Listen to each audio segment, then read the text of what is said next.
She sat in the middle of the military commission room. No one knew who she was.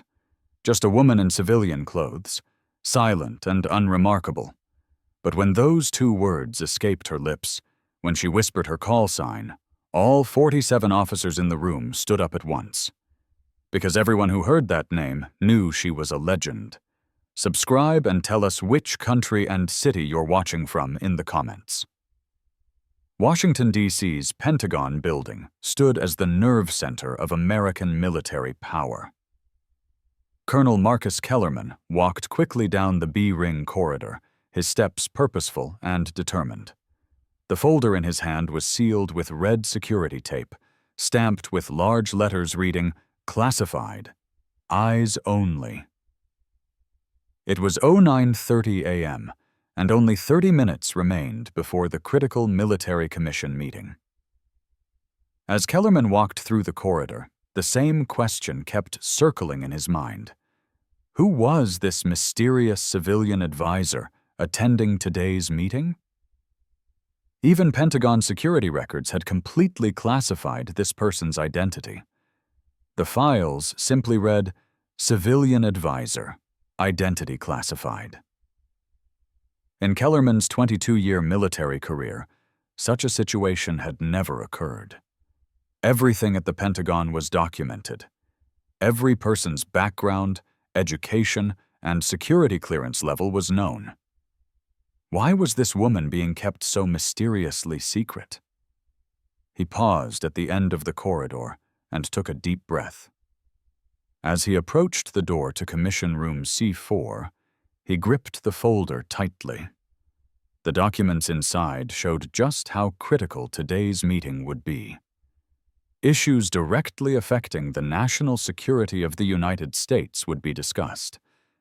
And this mysterious woman would be at the very center of these topics. Before opening the door, Kellerman wondered one more time. Would today mark a new chapter in military history?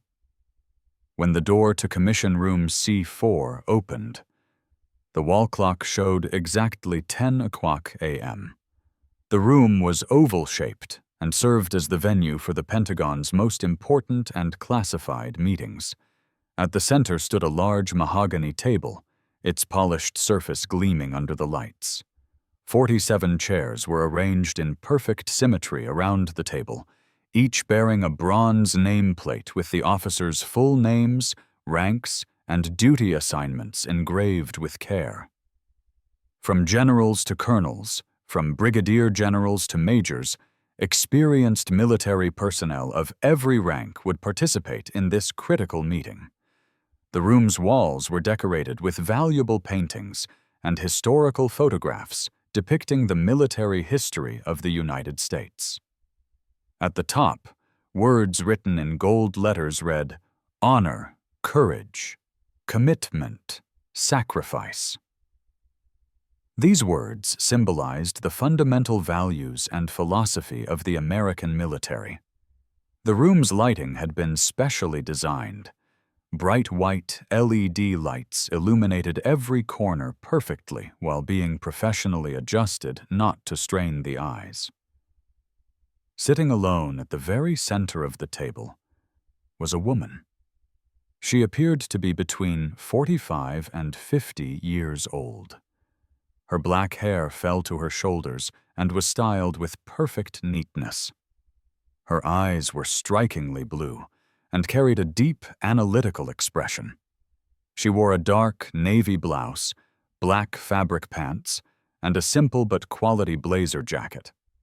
She carried no military insignia, rank markers, medals, decorations, or any military identification. She was a completely civilian-appearing woman. However, her posture, sitting position, way of observing the environment, and hand positions clearly showed the characteristics of someone who had received years of military discipline. Her hands were professionally clasped on the table, and she sat motionless with perfect posture. Her face bore an expressionless but extremely attentive and analytical look. It seemed as if she was mentally noting and analyzing every detail of the room, every person, every movement. General Patricia Hawkins took her seat in the special chair at the head of the table and looked around carefully. In her 37-year military career, she had attended thousands of meetings and countless briefings, but today's meeting had a completely different atmosphere. The instructions she had received were extremely vague and mysterious. The directive from higher authorities was as follows. You will meet with a civilian advisor who will share information of critical importance to national security. No further details will be provided. Full attendance at the meeting is required. The meeting content is classified at the highest level. Such an ambiguous and mysterious instruction was definitely a first in Hawkins' long career. At the Pentagon, everything was planned with detailed briefings, preparation documents, and background information. But this time was completely different and concerning. Sitting immediately next to Hawkins was Brigadier General Robert Martinez, quietly taking notes. Martinez had served in Special Operations Command for 22 years and was now one of the Pentagon's most experienced and successful intelligence officers. His area of expertise was planning covert operations and detecting enemy spies. In the past 5 years, he had successfully managed dozens of complex and dangerous operations. Sitting right next to Martinez was Colonel Sarah Chen. Chen was the Air Force's youngest female colonel and had perfectly coordinated many classified operations over the past 5 years. She was particularly known as a strategy expert in Middle Eastern operations. Sitting across the table was Rear Admiral David Thompson, one of Naval Intelligence's most talented and successful officers. Thompson had never failed an operation during his time in service and was renowned for his extraordinary ability to detect enemy activities in advance. Sitting at the back of the room was Colonel Richard Steinberg, a ground forces logistics expert. Steinberg had flawlessly managed many critical logistics operations over the past decade.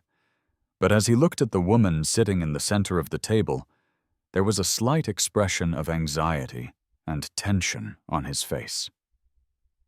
He seemed to recognize this woman from somewhere, but couldn't quite remember where. All these experienced and talented officers wondered the same thing. Who was this mysterious woman sitting across from them? At 10:15 a.m., General Hawkins slowly stood up, and the room's silence was complete. Her voice was clear, authoritative, but respectful. Distinguished colleagues, today's meeting carries an extremely unusual character. The civilian advisor sitting before us has been sent to us by the highest-level authorities of the Department of Defense. Hawkins paused and carefully surveyed everyone in the room. This person will share information of critical importance to national security with us, and this information is vital for our ongoing operations. She paused again and looked directly at the woman. Please introduce yourself and explain in detail why you are here. The room fell completely silent. 47 pairs of eyes focused intensely on the woman. The woman slowly stood up, positioned herself behind her chair, and placed her hands professionally on the table. Her posture was confident, authoritative, yet respectful. Her voice came out in a clear, calm, but commanding tone. I am Claire Nathanson. For the past 6 months, I have been coordinating a highly classified project within the Department of Defense. She paused and carefully surveyed everyone in the room, one by one. When looking at each officer, she seemed to know them very well. But the information I will share with you today is not directly related to this project. The real matter goes back much further and is much more dangerous. Brigadier General Martinez put down his pen and focused completely on the woman. He had never heard the name Claire Nathanson before, but the woman's tone and speaking style closely resembled that of an experienced military personnel. Despite her civilian clothes, the woman's every movement was disciplined and calculated. Martinez's expert eye clearly noticed the military traces in Claire's behavior. Colonel Chen was writing something in her notebook, trying to record the woman's physical characteristics and behavioral patterns in detail. Chen had been involved in many covert identity operations throughout her career and was quite successful at reading people. What she saw in Claire Nathanson was very different from an ordinary civilian advisor. The woman's posture, way of making eye contact, speaking rhythm, and gesture usage clearly carried the characteristics of someone who had received years of military training. But why did she appear in civilian identity? Why did she carry no military insignia? These questions seriously occupied Chen's mind. Rear Admiral Thompson was making similar observations. His long years in naval intelligence had taught him to analyze human behavior perfectly. Claire Nathanson definitely had an important past she was trying to hide, and this past was most likely a military past. But which unit, which operations, and why was it being kept secret? Thompson's experienced eye carefully noted all the details in the woman's body language. Claire continued her speech with determination. In June 2021, a highly classified operation was conducted in Afghanistan's Helmand province. All details of this operation have remained hidden in the highest-level classified files to this day. The atmosphere in the room suddenly changed and intense tension prevailed. Afghanistan operations were among the most sensitive and carefully guarded topics at the Pentagon. The operation's codename: Iron Ghost. Target: to capture Taliban senior leader Ahmad Massoud al-Baghdadi alive. This person was one of the most dangerous terrorist leaders in the region and was directly responsible for the deaths of many American soldiers. Claire paused and began walking around the room with calculated steps. Each step was effective and dramatic. The operation was coordinated with a special team consisting of 3 different elite units, 6 people from Delta Force, 5 from Navy SEALs, and 4 from Air Force Special Operations. A total of 15-person team. She paused again and returned to the head of the table. The operation initially seemed to be proceeding perfectly as planned. The target was successfully captured and critical intelligence was obtained, but during the operation process, an unexpected and uncontrollable situation emerged. General Hawkins leaned forward, her hands tensely clasped on the table. What situation? What kind of unexpected development occurred? Claire smiled again, but this smile didn't look genuine at all. Rather, it reflected the tension of a moment when a great secret was about to be revealed. One person who participated in the operation team was completely deleted from official records. This person's name was removed from all operation documents, cleaned from military files, and their existence is not recorded in any official record. The room fell into deep silence. This type of information meant extremely serious security breaches. "So, who was this person?" asked Brigadier General Martinez, his voice slightly trembling. Claire's answer would completely change the atmosphere of the room. This is exactly where things become complex and dangerous, because that person had to act outside official orders during the operation. Colonel Chen put down her pen and focused completely on Claire. The story the woman was telling was beginning to seem both extremely credible and quite frightening. Deleting someone from Pentagon records was a critical situation in terms of national security, and very serious and justified reasons were needed for this to happen. Why was this deletion done? On what grounds was such a decision made? Chen asked, her voice anxious. Claire looked at her, and there was a long, dramatic silence before answering. The room was so quiet that even the sound of the air conditioning could be clearly heard. Because this person made an unforeseen and extremely critical decision during the operation. And this decision not only changed the course of the operation, but also revealed information that could threaten the national security of the United States. Rear Admiral Thompson lightly struck the table with his hand, his voice loaded with tension. What decision are you talking about? And is this person still alive? Claire smiled again, but this time her smile had a different expression, as if she were about to reveal a very big secret, a truth she was both proud of and worried about. Yes, that person is still alive. Moreover, they have been on active duty for the past 3 years. And actually, she paused, carefully surveying everyone in the room. They are currently in this room. The room suddenly became tense, as if electrified. 47 officers looked at each other with astonished glances, then turned back to Claire. The same questions were in everyone's mind. Was this possible? Was there someone among them with a hidden identity? General Hawkins jumped up, her voice loud and authoritative. What do you mean? Everyone in this room's identity is known. We are all active duty officers with security clearances. Claire slowly shook her head, her expression serious and determined. No, General. One person in this room has had their real identity kept secret for the past 3 years, and that person is not me.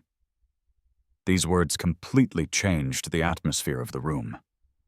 Now everyone began to look at each other with suspicion. At 10:45 a.m., a wave of great confusion and anxiety began in the room. Officers began casting suspicious glances at each other. Everyone began questioning the real identity of the person sitting next to them. Who was trustworthy? Who carried a secret identity? General Hawkins struck the table hard and used her authority to establish silence. Ms. Nathanson, this is an extremely serious and dangerous allegation. If there really is someone among us with a hidden identity, we need to see concrete and irrefutable evidence of this. Claire nodded approvingly and pulled out a small, leather-bound file from her pocket. The file looked old and had a faded "Top Secret" stamp on it. This file contains a photograph of the person who participated in the Iron Ghost operation, but only a profile shot, because this person wore a tactical mask and protective equipment during the operation. She placed the file on the table but didn't open it yet. I can show the photograph, but first I need to tell you something very important. This person is known and remembered by the call sign they used during the operation. And this call sign has become one of the most legendary, most respected, and most mysterious codes in military history. Brigadier General Martinez's voice was loaded with curiosity. What is the call sign? Why is this code name so important? Claire paused, took a deep breath, and surveyed each of the 47 officers around her. She observed the expression of curiosity, anxiety, and anticipation on each of their faces.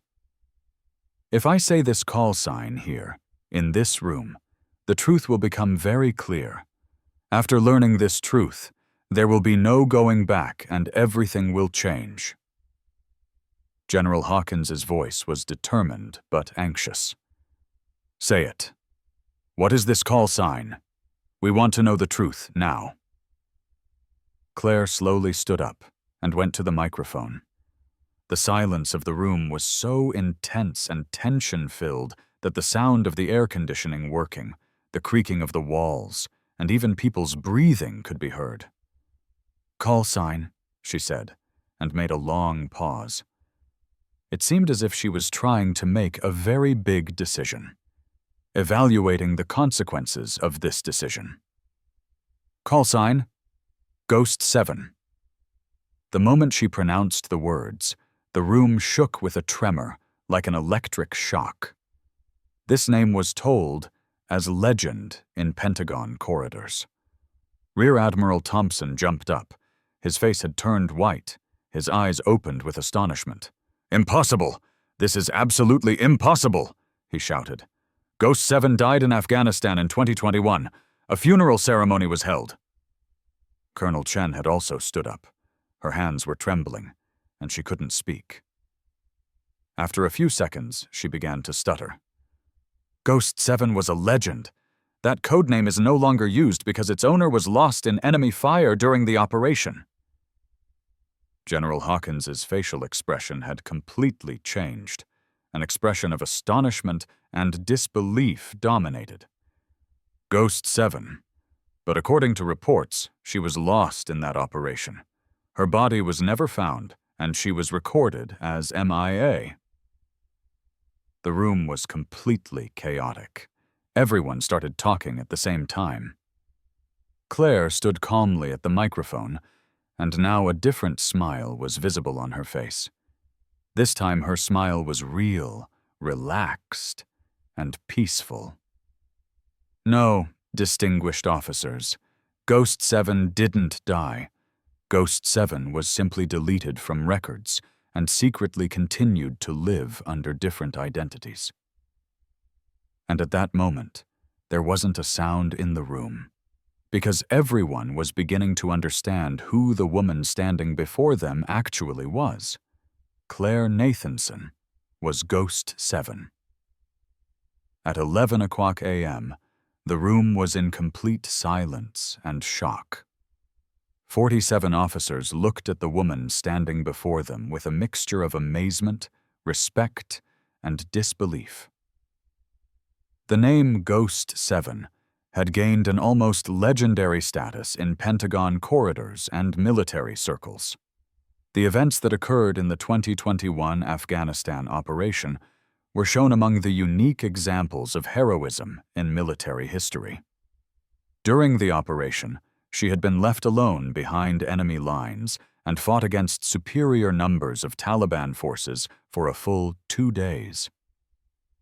During this process, she had neutralized 23 Taliban militants and thus successfully enabled the main operation unit to withdraw safely.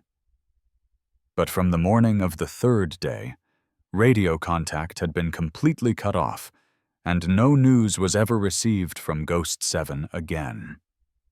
She was officially recorded as lost in enemy fire, presumably killed.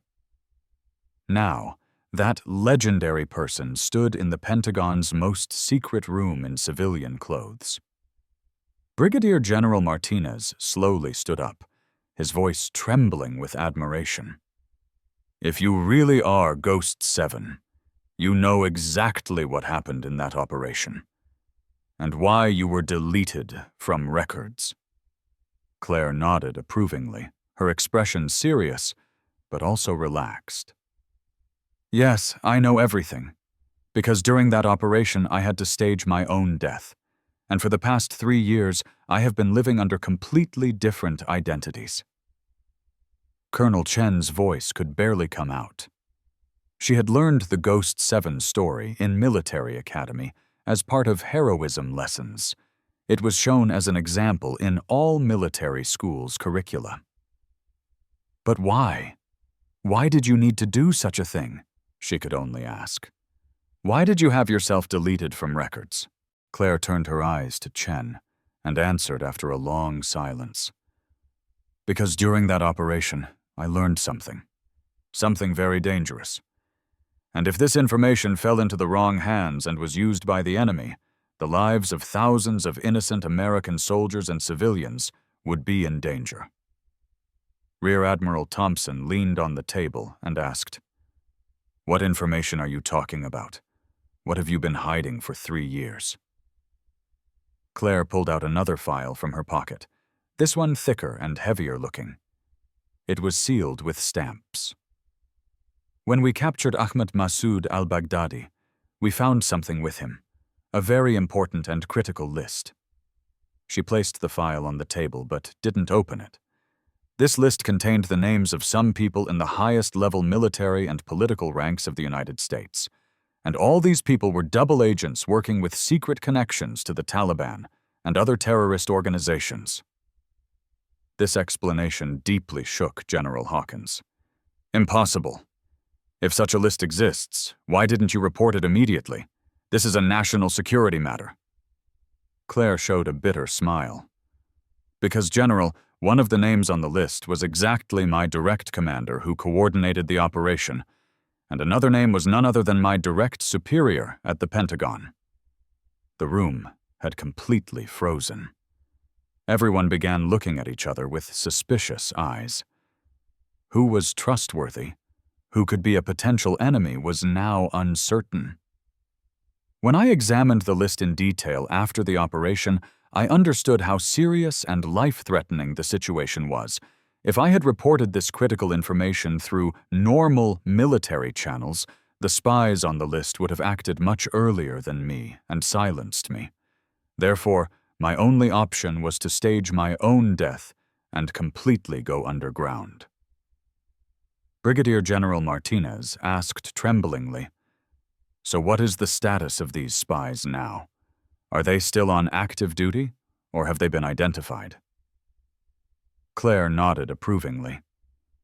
As a result of my 3 years of tracking, some have retired. Some have been transferred to different positions, but 3 of them are still on active duty. And one of them, she paused and surveyed everyone in the room one by one, is in this room, right here now. At 11:15 a.m., the room had turned into complete panic and chaos. Everyone looked at each other with suspicion and distrust. Who was really a trustworthy American soldier who could be a secret enemy agent was now completely uncertain. The room atmosphere was charged like electrical tension. General Hawkins stood up and tried to take control of the room, using her authority. "Ms. Ghost 7, this is an extremely serious and grave allegation. If there really are enemy spies among us, we need to see concrete and irrefutable evidence of this." Claire slowly opened the file and took out an old yellowed paper. The paper was written in 2 languages, Arabic and English. This is the original photocopy of the list I found with Taliban leader Ahmad Massoud al-Baghdadi. The actual original is stored safely in an inaccessible place. She placed the paper on the table, but face down, so no one could read it yet. But before showing this list in front of the room, I want to address the spy person in this room directly. She raised her voice and took on an authoritative tone. "I know who you are. For the past 3 years, I have followed you step by step, watched your every move, and you know the game is completely over now." The room was so silent that even the sound of outside traffic could be heard. "Confess your identity yourself, or I will expose you in front of everyone." Claire waited for long, agonizing minutes. The tension in the room was suffocating. She could see beads of sweat forming on several officers' foreheads. Her eyes methodically scanned each face, watching for tells, for signs of guilt or panic. 5 seconds passed. 10 seconds. 15 seconds. The silence stretched like a taut wire, ready to snap. Then 20 seconds. 30. Still nothing. Claire's gaze stopped at the back of the room where Colonel Richard Steinberg sat. His hands were gripping the edge of the table so tightly that his knuckles had turned white. His breathing was shallow and rapid, Colonel Steinberg, Claire said quietly, but her voice carried clearly across the silent room. Would you like to save everyone the trouble and tell us yourself? Steinberg's face went from pale to completely white. His mouth opened and closed several times, but no words came out. The other officers turned to look at him, and the weight of their collective gaze seemed to crush him further into his chair. I don't know what you're talking about, he finally managed to stammer, but his voice cracked on every word. This is insane. You can't just accuse people without evidence. Claire walked slowly toward him, each step deliberate and measured. Evidence? I have 3 years' worth of evidence, Richard. Should I start with your gambling debts from 2020? The ones that totaled over $340,000? Or should I begin with the offshore account in the Cayman Islands that received regular deposits from a shell company traced back to Afghan heroin trafficking networks? Steinberg's breathing became more labored. Sweat was now visibly rolling down his face. That's circumstantial. You can't prove anything. How about the encrypted phone you've been carrying for the past 3 years? The one registered under the name David Morrison, which I'm sure you thought was clever, since that was the name of one of our fallen teammates. The phone that received 47 text messages from numbers traced to Taliban intelligence cells? The room was watching this psychological interrogation unfold like a tennis match. Steinberg was clearly breaking down, his composure crumbling with each revelation. Or perhaps, Claire continued, now standing directly in front of him, you'd prefer I discuss the meeting you had at the Marriott Hotel in Roslyn on March 15th of this year, where you passed along the route plans for a convoy carrying medical supplies to our forward operating base in Kandahar. Steinberg's face had gone from white to a sickly green color. His hands were shaking uncontrollably now. Stop, he whispered. Just stop. That convoy was ambushed 3 days later, Richard. 7 American soldiers were wounded. 2 nearly died, because of information you provided to the enemy for money. Stop! Steinberg suddenly shouted, his voice breaking completely. He slammed his fists on the table and stood up abruptly, his chair falling backward with a loud crash. The sound echoed in the silent room like a gunshot. Everyone jumped, several officers instinctively reaching for their sidearms before remembering they were in a secure Pentagon briefing room. Steinberg stood there, swaying slightly, his chest heaving with rapid, panicked breaths. You don't understand, he said, his voice now high and desperate.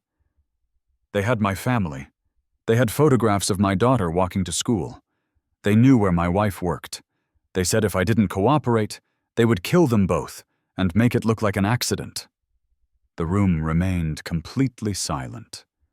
But now there were looks of disgust and disappointment on many faces, rather than just shock.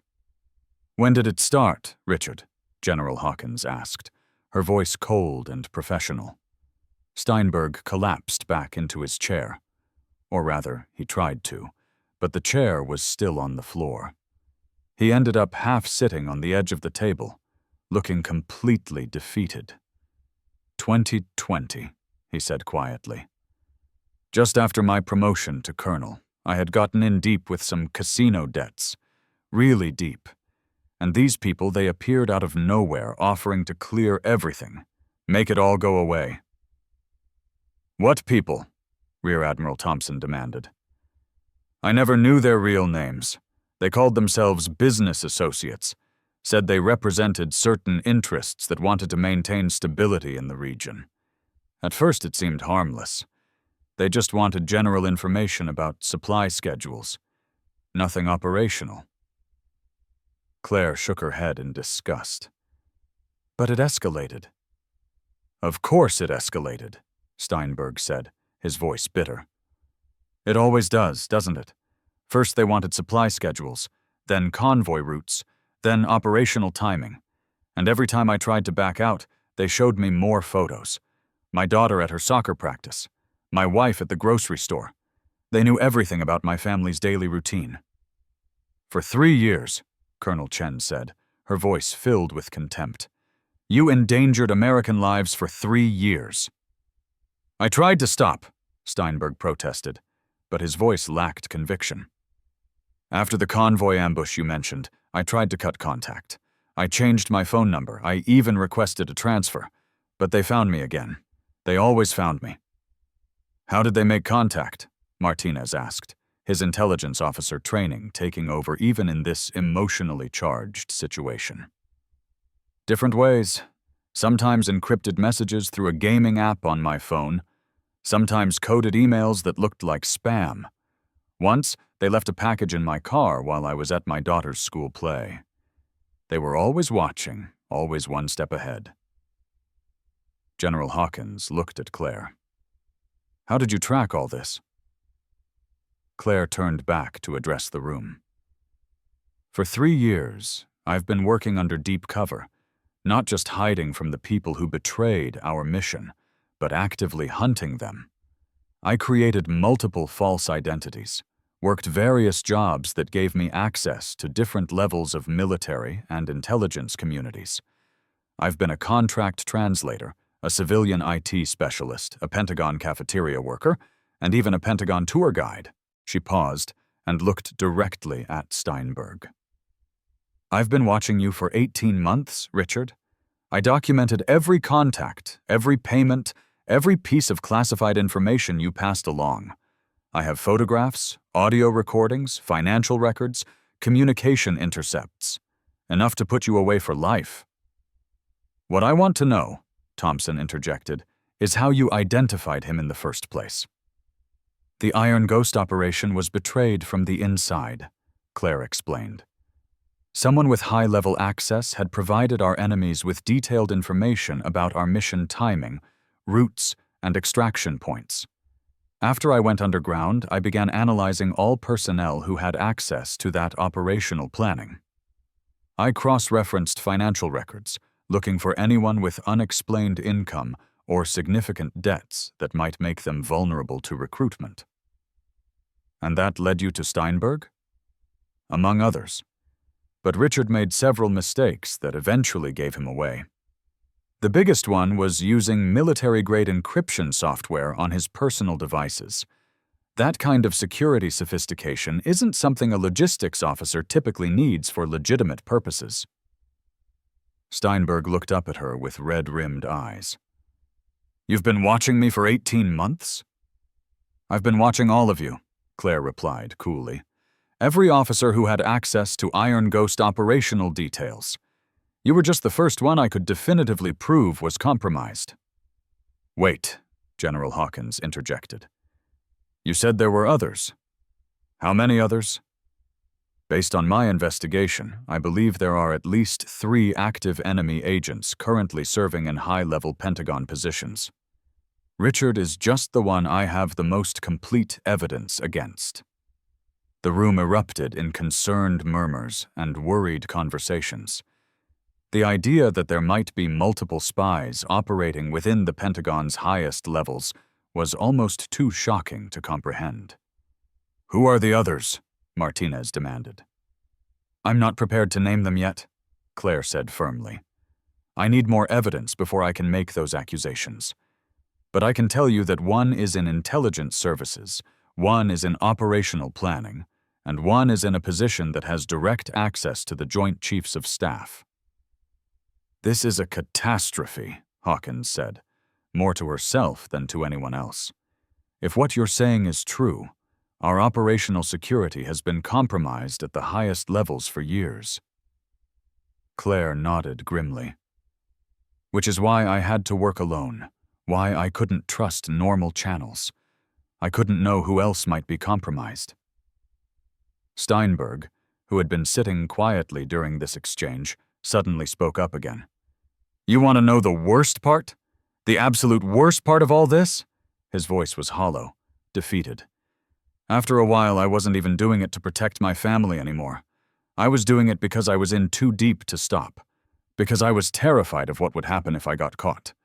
So I just kept going, kept betraying my country, my oath, my fellow soldiers, because I was too much of a coward to face the consequences of what I'd already done.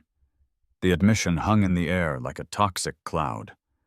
Several officers looked away, unable to maintain eye contact with someone who had just confessed to such a fundamental betrayal of everything they stood for. "How many people died because of the information you provided?" Chen asked quietly. Steinberg was quiet for a long moment, then said, "I don't know. I tried not to think about it, but probably more than I can live with."